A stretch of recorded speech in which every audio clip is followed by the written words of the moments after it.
왜냐하면 이제 문재인 대통령이 어제 여러 가지 그 자유로운 분위기에서 할 수 있도록 저렇게 호프 미팅, 맥주와 함께하는 대담도 열었고 또 이런 노력까지 했습니다. 문 대통령의 노력 가운데 하나 목소리로 같이 만나보시죠.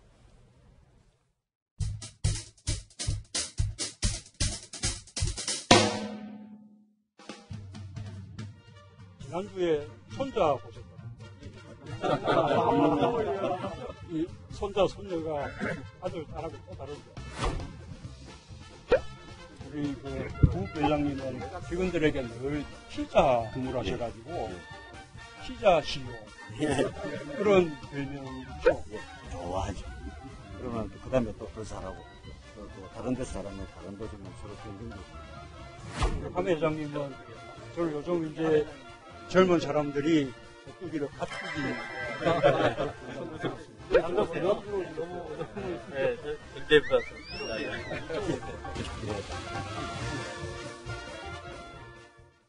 원래 어제까지 저희가 이 자리에서 예상했던 건 오뚜기 회장은 그냥 가만히만 서 있어도 다른 기업 총수들이 좀 부담을 갈 거라는데 실제로 문 대통령이 직접 입으로 가뚜기라는 얘기까지 하네요. 예. 그럼요. 아니, 처자리까지 불렀는데 특별히 옆에 한번 세우고 또 가뚜기 이야기를 안 할 수가 없는 거죠. 그리고 이제 사실 저분을 모신 것 자체가 상징 아닙니까? 이 기업이 지향하는 바가 이 정부, 문재인 정부가 지향하는 경제 방향과 맞다. 그러니 다른 분들이 이렇게 이 모범 사례를 잘 보시라는 걸 설명하려고 모셨는데 그냥 뒤에 우두커니 세워놓는다는 건 있을 수가 없는 일이죠. 당연히 뭐 저렇게 한번 부르실 거라 생각했고요. 아마 이제 함 회장님은 한편으로는 영광이면서 한편으로는 좀 부담스러운 면도 있었을 겁니다. 자기보다 뭐 기업 규모가 뭐 10배, 100배 이리 큰 분들하고 한 자리를 했는데 너무 주목받게 되면 또 조심성이 있을 수밖에 없는 자리 아니겠습니까? 부담스럽죠. 예, 부담스럽습니다. 그럼에도 불구하고 한편으로는 또 자랑스러울 겁니다. 그리고 또 앞으로 더 잘하겠다는 그런 다짐도 될 거고요. 다만 이제 옆에 계셨던 다른 대기업들 분들은 뭐 사실은 이제 정규직으로 전환시켜야 되는 문제 또 앞으로 이제 뭐 법인세 인상의 문제 등등해서 여러 가지 면에 있어서 정부가 협조해야 될 부분들을 각오하는 자리가 아니겠습니까? 사실은 전날 이제 만찬 대접인데요. 예. 저녁 밥값을 아주 비싸게 치러야 된다 하는 각오를 하고 가셨기 때문에 부담스럽지만 즐거웠던 자리일 거라고 생각합니다. 예. 어제 모든 분위기가 다 나름 만족스럽고 성공적이었던 결과가 많았지만 이 부분에 대해서는 약간 논란이 있는 게 화면 같이 보시면 어제 문재인 대통령이 이제 두산의 박정원 회장과의 대화 내용에서 뭐라고 했냐면 같이 한번 보시죠. 이 지금 신고리 이제 탈원전 때문에 저희가 타격이 불가피하다시 두산중공업 얘기를 하는 거 아니겠습니까? 네. 해외 진출 적극 모색하겠다 했더니 그러면 해외 진출을 적극 지원하겠다라는 얘기를 했어요. 이걸 어떻게 받아들여야 됩니까? 그래서 좀 말의 핀트가 좀 안 맞은 것 같아요. 사실은 이게 원전이라는 게 어떤 면에서 보면 우리가 뭐 차를 만들어 수출한 건 좀 다른 차원입니다. 원전이라는 걸 우리가 다른 나라에 수출할 때 그 나라가 얼마만큼 안전성이 확보되어 있는지 또 기술 이전을 하는지 그다음에 재정적으로 얼마만큼 또 나중에 지원을 하는지 여러 가지 요인들이 사실 있습니다. 지금 우리나라가 보면 뭐 이라크뿐만 아니 지금 아랍에미리트뿐만 아니라 지금 영국에도 진출하려고 하고 있고 그런 상황인데 근데 국내에서는 원전이 지금 불안해서 탈원전을 한다고 그러고 공사 다 중단시켜 놔놓고 그걸 해외에다 수출하는데 그 나라에서는 뭐라고 그러겠습니까? 외국에서 아니 당신 나라에서는 그것이 안 한다면서 왜 우리한테는 수출해서 하라고 하느냐 이렇게 바로 되물을 거 아니겠습니까? 자, 그런 면에서 볼 때는 지금 박정원 회장이 이야기했던 것은 지금 이제 신고리 5, 6호기를 이제 중단시킨 것 자체가 상당히 좀 부정적인 영향을 미칠 수 있다는 것을 저는 이야기를 한 것 같아요. 외국에 수주라든 여러 가지 면에서. 왜냐하면 지금 국내에서는 이게 불안해서 지금 도저히 이제 탈원전 하겠다라고 하고 있는 상황이니까 자, 그런 상황에서 해외 진출을 대통령이 적극 지원하겠다는 것은 조금 모순적인 상황이죠. 우리는 하지 말고 외국에 나와서 파는데 그럼 외국에서는 과연 그럼 당신 나라에서는 안전하고 중단시켰는데 왜 우리나라에 파느냐? 당연히 그런 이야기가 나오지 않겠습니까? 그래서 어제 저 이야기는 조금 대통령께서도 이 말 자체의 어떤 핀트가 좀 맞지 않는가라는 좀 생각도 듭니다. 예, 이수희 변호사님 어쨌든 이제 오늘도 경제인 모임이 있을 예정인데 어제 이 호프 미팅 행사가 상춘제 앞에 녹지원에서 그러니까 일어난 일인데 오늘 비가 오잖아요. 비 맞으면서 맥주 마실 수 있을까요? 아마 저 탁형민 행정관이 또 아이디어를 잘 냈을 거라고 기대를 하고 보게 되네요. 근데 저는 이제 그런 말 한 말씀 한번 드리고 싶어요. 노무현 전 대통령 그 정권이 그때의 큰 변화가 법원에 있었어요. 그러니까 저런 그 모습들이 미치는 영향이 분명히 큰 게 그 전에 재판부들이 굉장히 권위적이고 뭐 그 재판 받으러 온 분들한테 좀 그 권위 부리고 좀 그 무시하고 이런 면들이 분명히 있었거든요. 그런데 그때 그 노무현 정부가 들었으면서 그 보여주는 그런 그 탈권위 그런 모습들이 법원의 모습을 바꿨었거든요. 저는 지금 저런 모습이 기업 내에서 우리나라 대기업들이 제일 문제가 지금 그 보고 체계가 너무 길어서 그 결정하는데 굉장히 시간이 많이 걸리고 여전히 권위적인 기업 문화다라는 얘기들이 나오는데 그런 기업 문화 변화에 큰 영향을 끼치지 않을까 저는 그런 면에서도 좀 굉장히 좋게 평가를 하고 싶습니다. 예. 일단 그렇군요. 비 오면 뭐 상춘제 안에서 한다니까 뭐 분위기가 더 좋아질 수 있는데 근데 문제는 오늘 분위기가 어제만큼 좀 아니지 않을까 하는데 오늘 대기업 7곳 면면을 한번 같이 보실까요? 2차 호프 미팅 참석자들입니다. 보면 삼성, SK, 롯데 뭐 여러분들 어느 정도 어렴풋이 떠오르는 분들도 있을 텐데 이게 국정농단 관련해서 조금은 이제 구설에 올랐던 그룹들이 오늘 다 2차 호프 미팅에 참석하기 때문에 분위기 점검이 조금 어제랑 다를 것 같습니다. 예. 뭐 지금 뭐 아시겠지만 이재용 부회장은 재판받고 있어서 못 나와서 이제 권오영 부회장이 나오고요. 그리고 신동빈 회장 같은 경우 오늘 재판을 받고 지금 청와대로 가고 있고 예. 또 SK 같은 경우도 최근에 어쨌건 면세점 그 감사 결과에서 또 논란이 좀 되지 않았습니까? 그리고 어쨌건 SK 최태원 회장이 기소되진 않았지만 그 뇌물죄, 뇌물 공여의 의사표시 관련해서 또 박 전 대통령도 혐의에 또 포함돼 있고 그러다 보니까 어제와 오늘은 분위기가 굉장히 다를 것이다 뭐 이런 예측을 하시는 분도 있던데 예. 저는 기본적인 분위기는 어제와 거의 동일할 것 같아요. 지금 그 과거에 관해서 뭐 뼈 있는 한마디 정도를 하실지는 모르겠습니다만 전체적으로 문재인 정부에서 앞으로 이런 정책 기조를 가지고 이런 그 경제 활동을 해줬으면 좋겠다라고 당부하고 얘기하는 자리에서 과거를 자꾸 언급을 하게 되면 그건 좀 앞뒤가 안 맞을 거라는 생각이 들고요. 물론 오늘 오시는 이 그룹의 그 회장들이 오히려 좀 불편하시겠지만 전체적인 분위기는 어제고 화기애애한 분위기하고 크게 다르진 않을 것 같다. 뭐 그렇게 예측을 많이 하더라고요. 예. 두 번째 문 대통령 주제 이제 호프 미팅도 어떤 분위기를 할지 저희가 오늘 저녁에도 한번 지켜보겠습니다. 이현종 의원님과 허성무 교수님은 여기서 인사를 드리겠습니다. 고맙습니다.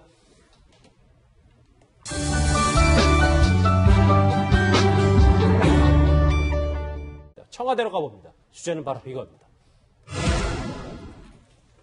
분위기가 참 좋았나 봅니다. 임종석 실장이 따르고 김상조 위원장이 따르고 어제 있었던 문 대통령과 기업인 간의 첫 번째 호프 미팅 얘기를 좀 해보겠습니다. 어제 저녁 호프 미팅이 열렸습니다. 저희가 소소한 잘 알려지지 않은 재밌는 영상을 하나 준비했는데 먼저 화면부터 만나보시죠.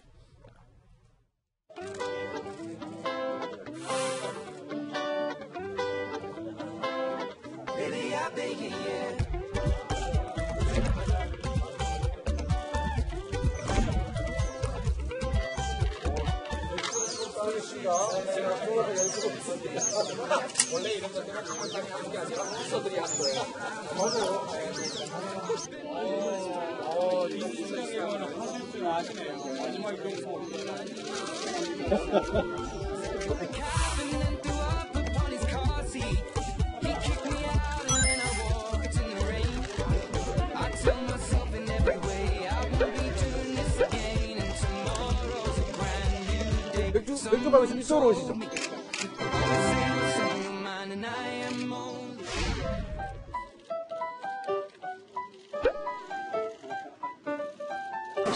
적으시고요.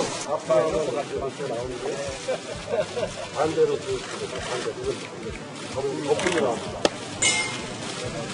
금방 비치지 않습니까?